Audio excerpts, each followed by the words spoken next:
Good evening. Welcome to Defacto Review, our weekly in-depth analysis on the current affairs. And today we have our commentator, Mr. Mukhtul, in our studio. You can join in on our conversation on MNB World Facebook page and on Twitter with hashtag Jargal_Defacto. Now let's take a look at today's topics. A Turkish drug case involves the investigation of Mongolian consul staff. Chief of the National Human Rights Commission resigns. And for our last topic, we will talk about monetary policy interest rate lowered to 8%. So let's get into our first topic. Turkish prosecutors have sent a letter to the Minister of Foreign Affairs, Batur, requesting the investigation and questioning of General Consul of Mongolia to Istanbul, Inkmuk, and a member of the consular staff. The letter stated that Mongolian diplomats have been implicated in a drug smuggling case and are suspected of transporting drugs via diplomatic mission vehicles. So our first question about this topic is that this is just another case of Mongolian diplomats being involved in drug criminal activities, and there have been a number of cases like this before. So why is no one putting an end to this? Is there any control to this? I think this is just the tip of the iceberg of how corrupt not only just our foreign ministry but the entire civil service of Mongolia. It's only been 4 years since we learned about the case of the 60 billion tugr scandal, right? Where a couple of high-profile members of the ruling party, Mongolian People's Party, were heard talking about selling government positions to raise money for the election, and that total amount was 60 billion. But one thing that we should not forget, and I think the people have already forgotten in some way, is that the 60 billion tugrik was the amount they were talking about raising only by selling Ulaanbaatar city administration positions, right? So, and there's, besides UB, we have 21 IMEGs, and we have the national government as well, right? So if only UB city is worth 60 billion tugriks, one can only imagine how much they were willing, or perhaps even raised by selling other IMEG positions than the national government, ministries, government agencies, and so forth. So, and this is just, I think, the consular staff. It's not something new. I've heard. I was raised in a diplomat's family, so I've heard a lot of cases of diplomats smuggling cigarettes across borders. Well, as you know, diplomats don't pay local taxes, right? And they have what they call duty-free shops, right, where they can buy cigarettes without the excise taxes, which is in developed countries very high, right? So when they in the 90s or in the 2000s. A lot of the diplomats used to smuggle cigarettes, buying and ship them and selling them maybe close to the market prices. And this is an escalation of that trend already. It's something that's been going on for, I think, decades, and now they've escalated into smuggling drugs. So the reason for, I think, why this is happening is that a lot of people pay money to political parties or maybe candidates to their campaign in the expectation of getting government positions. So in the case of the foreign ministry, it's no secret that diplomatic positions abroad are sold, and there are a lot of people where they're unprofessionals getting appointed as consuls and vice consuls and different various people. And I think these people were just part of that game, where they were not professional diplomats. They were trained at the foreign ministry, but people who probably bought those positions by giving money to political parties and candidates. Right. So, is this any reason for the Minister of Foreign Affairs to resign over? I believe so. I mean, we've heard a lot of good cases of ministers resigning over very small scandals where he or she was not directly involved, or maybe even was not responsible for. So when you have your staff, this is not just one instance, right? We've heard if there were cases of diplomats in Germany getting caught, in Russia getting caught by local authorities smuggling various drugs and other things using diplomatic vehicles, right? So it's not just the first case. There's been multiple cases so far that have been confirmed already. One can only imagine what kind of unconfirmed cases are currently or have been going on. So I think this is more than enough reason for the Minister of Foreign Affairs to resign over. Right. So what should the government do in the future to prevent this kind of things? And how should the diplomats be chosen to, they're after all representing Mongolia, so how they should be chosen and trained? So this is not something that would be fixed by putting a few people in jail or having the foreign minister resign. The root of the problem, in my opinion, is in the political party financing. Political parties need to raise a lot of money. Candidates need to raise a lot of money in order to campaign to get elected, right? So up till now, the value, I mean, you've heard even amounts where a candidate for member of parliament has to raise more than $1 million just for campaigning, right? If that amount is only over $1 million, what about the other members of parliament? Maybe if it's $500,000 or even city council officials, you can imagine how much money they will have to raise in order to be able to get recognized in the very short campaigning season, right? This year, I mean, previous election, it was only 18 days where you can campaign and raise money. This year, they extended it, by 4 days. Even still, 22 days is not enough time to be recognized. So that's why a lot of people have to raise a lot of money to pay for political ads, to get on television, put up posters. So that kind of raises the amount of money that not just the candidate, but also the political party has to raise. And what that has led to is this case where, even the 60 billion Toguk case, where they have to sell government position in order to raise enough money to be able to campaign effectively. So now, currently the current parliament is discussing amending the political party law, and hopefully they will add a clause where government will give money to political parties from the state budget. This is the case that's been in practice in many of the developing countries, where the government gives political parties money according to how much seats they win in elections. Even if you don't have a seat, the government state budget gives you a certain amount of money, and it puts a cap on the total amount of money they can raise, and putting their party financing, their bank account, everything transparent, not just during the election period, which is currently how it's done in Mongolia, where political party has to only disclose publicly how much money they raise during election campaigning season, not the entire year or the entire 4 years between elections.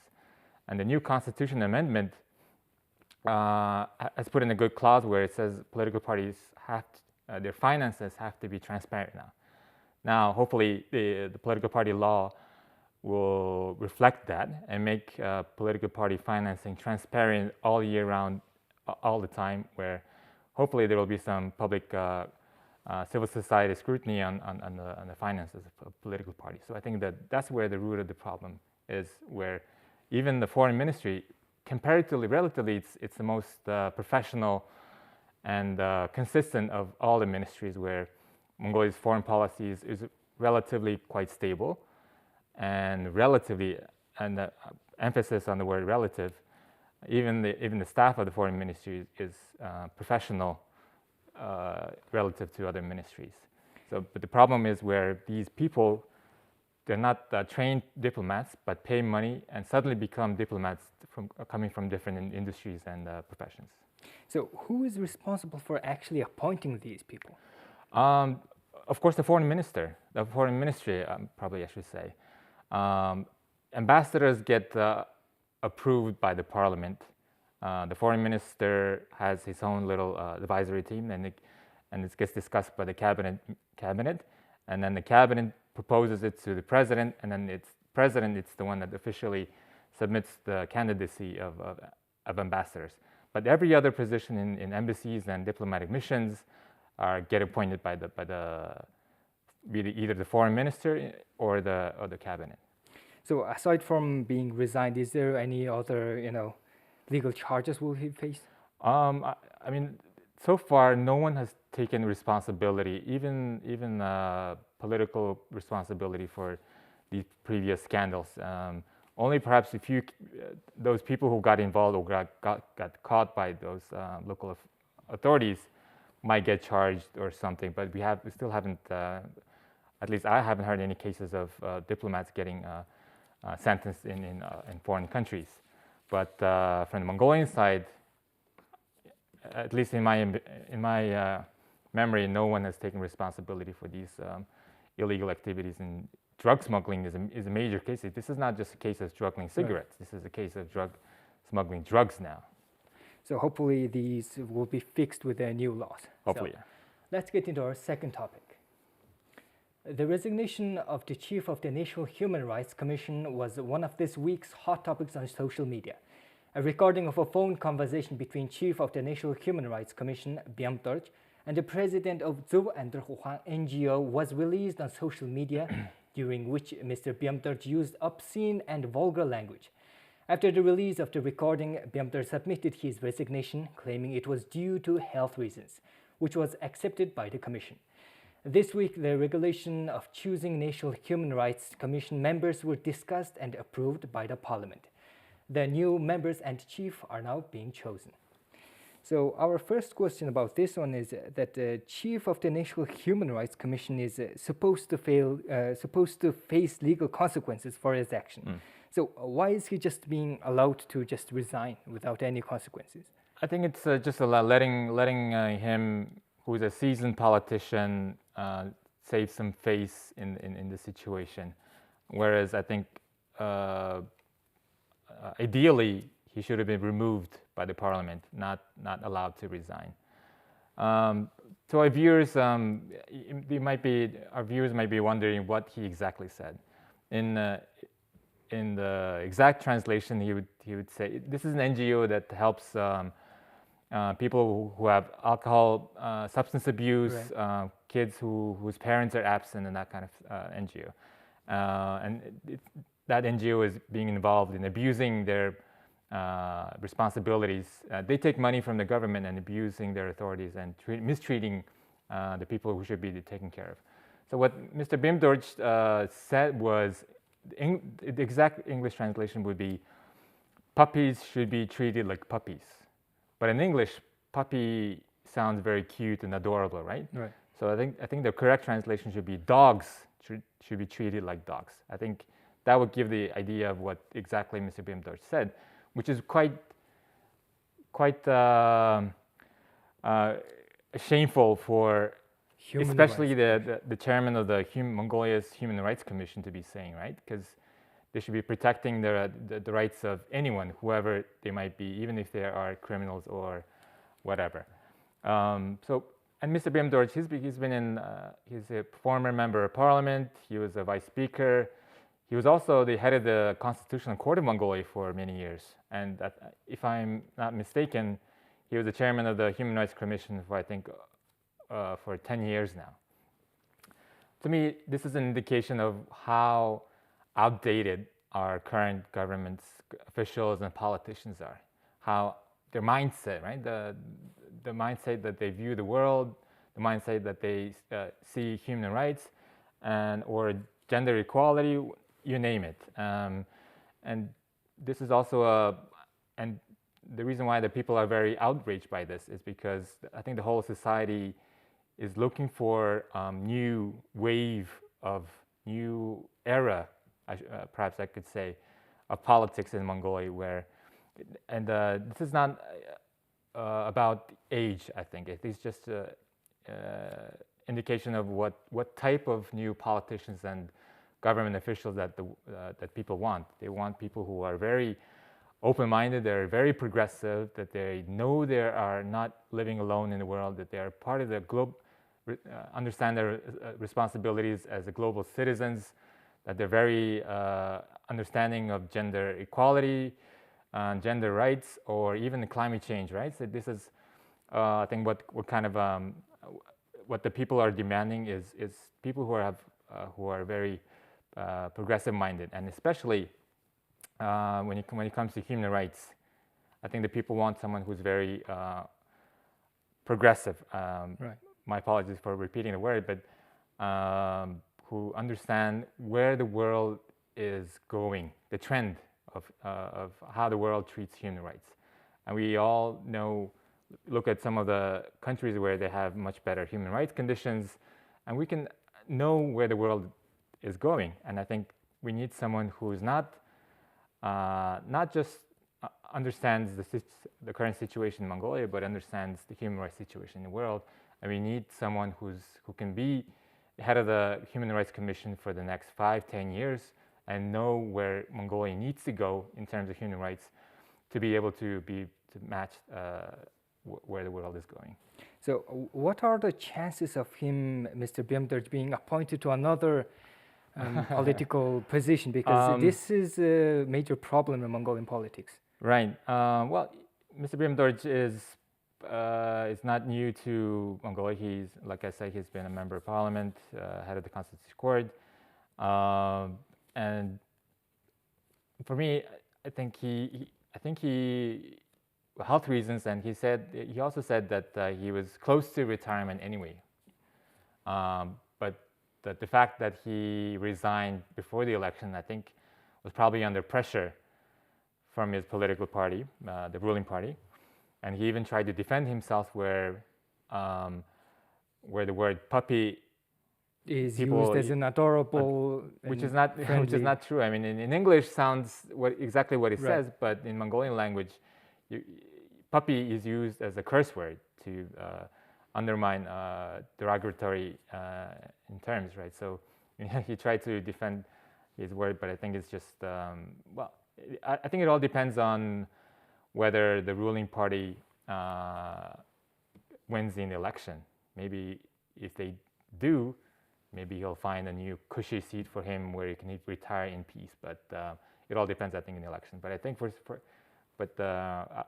so far, I think it's the way he resigned is not ideal, but at least he resigned. So I think hopefully they'll appoint someone who is much better and much more progressive and forward-thinking and future-minded. Right. So new regulations for the new chief has been approved. So what do you think of this? And does these actually present the real qualities the chief should have?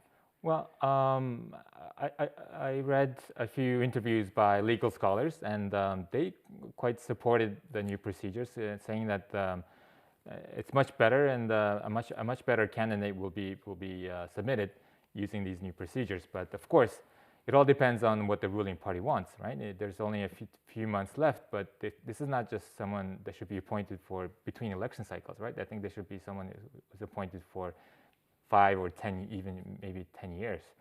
So depends on what the ruling party wants in that kind of candidate. I mean, do they want someone who just can appease or please people and shut this case down before the election, or do they want someone who's going to be able to take care and raise the situation of human rights in Mongolia? And I think in some cases we are very behind the world in a few areas, especially in gender equality and LGBT rights. We are far behind what the world needs to, where the world is, and then we need someone who's going to be very progressive on this front.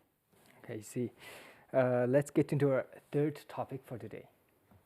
The Bank of Mongolia raised its monetary policy interest rate to 11% in November 2018. It was decreased by 1% last month as an emergency response measure. Now, only 1 month later, they lowered it to 9%.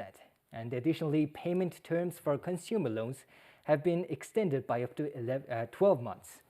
So our first question about this one is that how will lowering the monetary policy affect the economy? Two things about the monetary policy rate. Did they lower it enough? Is a question that every economist are raising. Second, is it too late? Because we knew the COVID-19 situation is going to be affecting the economy way back as early as January. By January, the Chinese government started taking, let's put aside the health measures, but the measures to stimulate the economy way back in January. So this is not something that Mongolia just found out only a few days ago.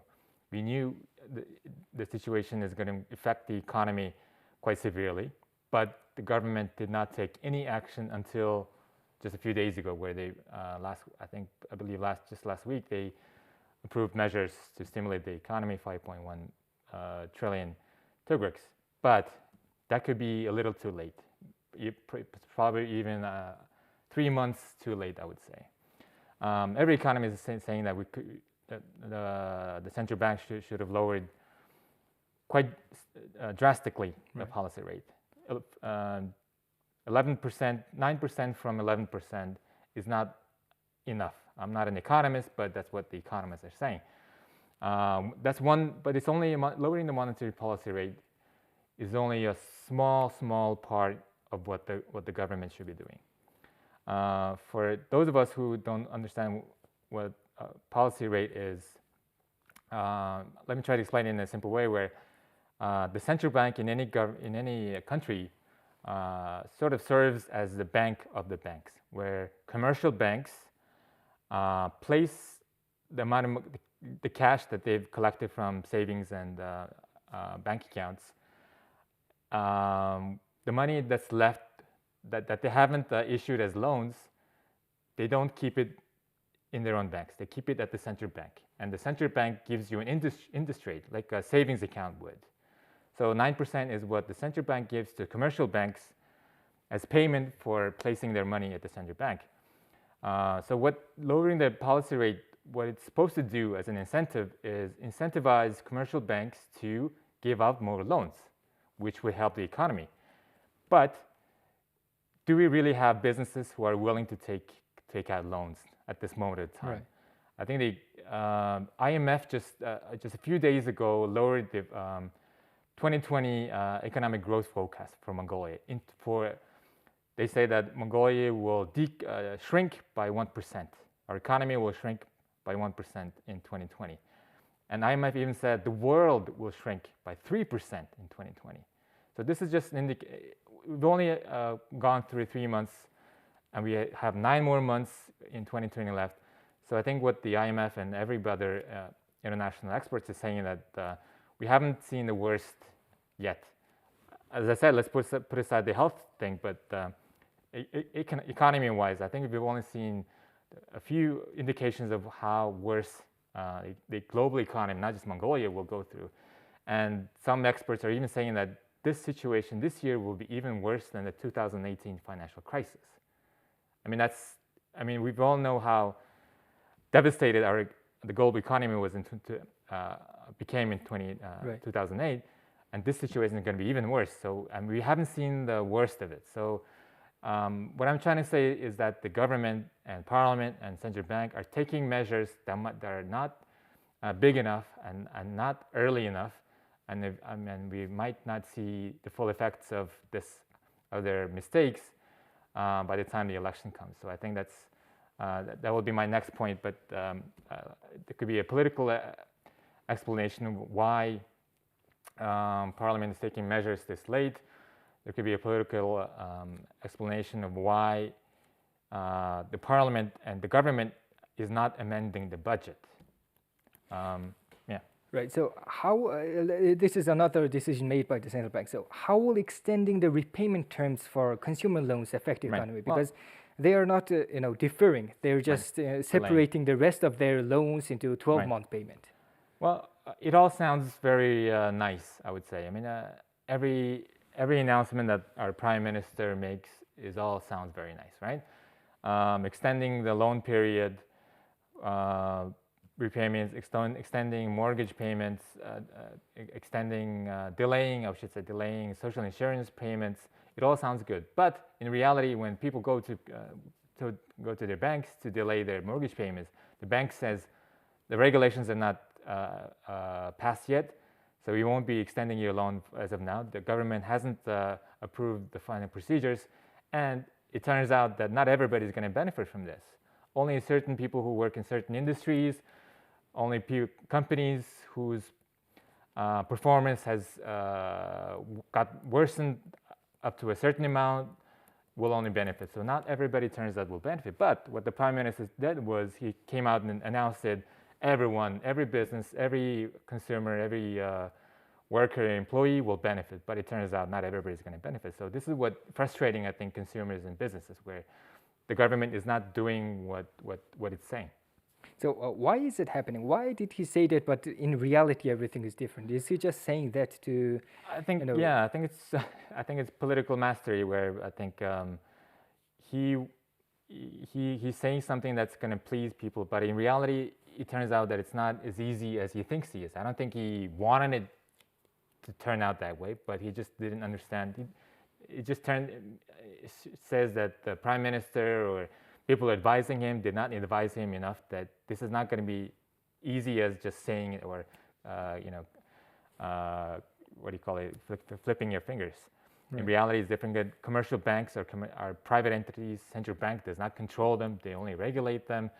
The businesses don't.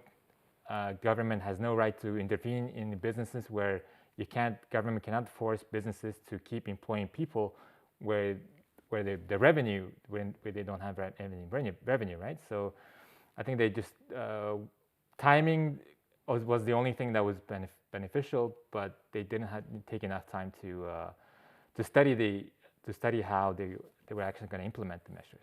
So Minister of Finance already said that there will be no amendments to the budget of this year. So what kind of other monetary policies can the government take to reduce the impact of COVID-19 on Mongolian economy? Well, what the government needs to do is that this year's budget is already was approved in December with 2 trillion tugrik deficit. And in the first few months, government revenue has fallen short by 2 trillion tugriks. Basically, as of now, our budget has a deficit of more than 4 trillion tugriks. And finance minister has come out and said that they're not going to amend the budget.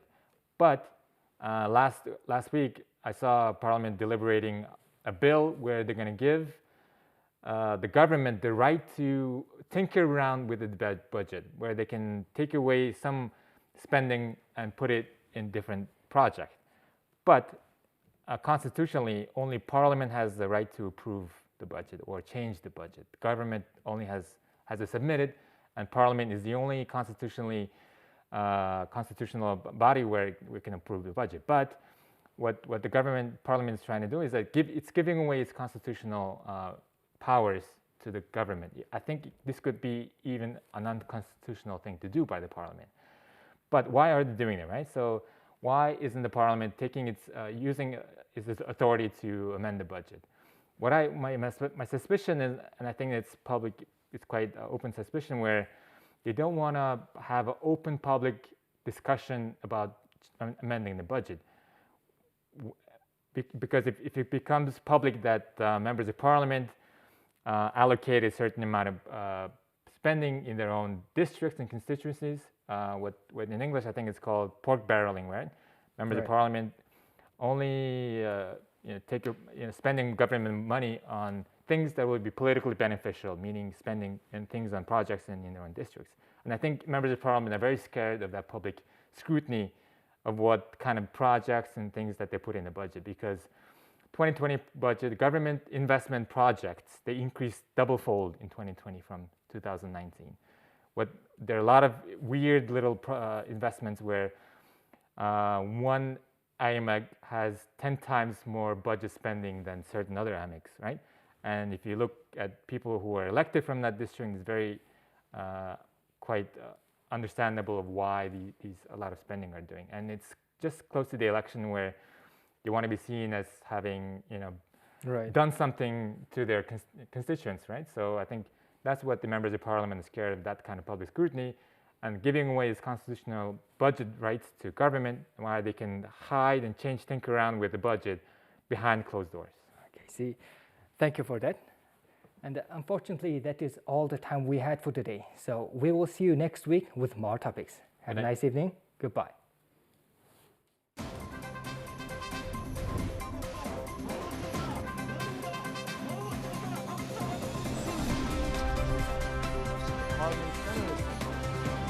One is the fund of future.